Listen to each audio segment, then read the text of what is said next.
சொன்னால் அனலிடா. அனலிடான்னு சொல்கிறது என்னன்னு சொன்னால் இவங்களுக்கு இன்னொரு பெயர் இருக்குது, துண்டப்புழுக்கள். துண்டப்புழுக்கள் இப்படி துண்டு துண்டு துண்டு துண்டு துண்டாக உடம்புல விளங்கும் துண்டப்புழுக்கள். உதாரணம் மட்டும் சொல்லுங்கள், யார் இருக்கிறா அப்படி? யார் உடம்புல கோடு கோடு விளங்கும்? மண்புழு. அப்போ இந்த போடுங்க, எண்ணலிடாண்டு போட்டு சைடில் துண்டப்புழுக்கள்னு சொல்லி போடுங்க. எண்ணலிடாண்டு போட்டு துண்டப்புழுக்கள்னு சொல்லி போட்டுட்டு ஒரு புழுவண்டை வரைஞ்சி இப்படி வெட்டிக்கிற மாதிரி வரைஞ்சி காட்டுங்க. நீங்கள் பார்த்துக்கிறீங்களா மண்புழுவில் இப்படி இந்த ஒரு இடம் மட்டும் இப்படி தடிப்பமாக மீக்கும். இந்த இடத்துக்கு சொல்கிற பேர் கட்டுச்சேனம். கட்டுச்சேனம்னு சொல்லி சொல்கிற. இத்தனை உடம்புல உள்ள துண்டங்கள். சரியா? அப்போ இந்த எண்ணலிடாவில் யார் யார் வாருன்னு சொன்னால் மார்க் பண்ணுங்க. மண்புழு, அட்டை, நீரிஸ், இவங்க 3 பேரும் வருவாங்க. நீரிஸ்ன்னு சொல்கிறது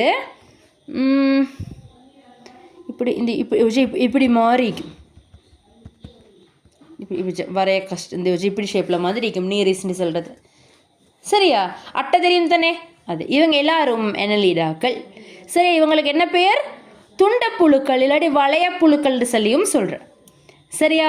அடுத்தது இவங்களோட இயல்புகளை பார்ப்போம். இவங்க எப்படி உள்ள இடத்துல வாழுவாங்கன்னு சொன்னால் உவர் நீரில் வாழுவாங்க, நன்னீரில் வாழ்வாங்க, அப்படியே ஈரலிப்பான இடங்களில் வாழுவாங்க. சரியா? அடுத்த பாயிண்ட் இவங்க முப்படைகளை கொண்டது. முப்படைன்னு போடுங்க, முப்படையை கொண்டது. அடுத்து இவங்க என்ன? நீண்ட புழுன்னு போடுங்க. ஆனால் மெல்லிய நீண்ட புழு, அந்த உருவம் தான் நான் உருவம். சரியா? 4வது துண்டங்கள் காணப்படும். மேல துண்டங்கள் காணப்படும். உடம்பு என்ன சமச்சீர்? இவங்களோட இரு பக்க சமச்சீர். அடுத்த பாயிண்ட் இரு பக்க சமச்சீர். நாங்கள் அங்கே பார்த்தா மாறே சமச்சீர். இவர் என்ன சமச்சீர்? இரு பக்க சமச்சீர். சரியா?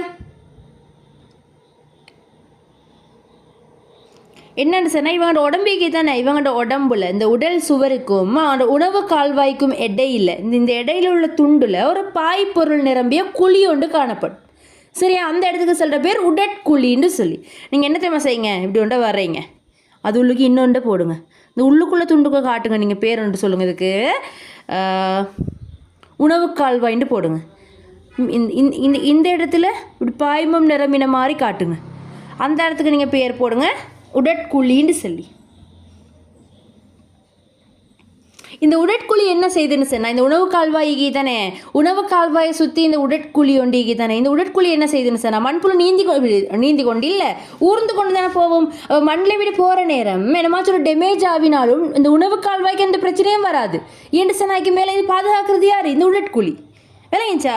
அப்போ உடற்குழி உணவு கால்வாய்க்கு பாதிப்பு ஏற்படாமல் பாதுகாக்கும். போடுங்க, உடற்குழிக்கு கீழே போடுங்க, உணவு குழாய்க்கு பாதிப்பு ஏற்படாது பாதுகாக்கும்.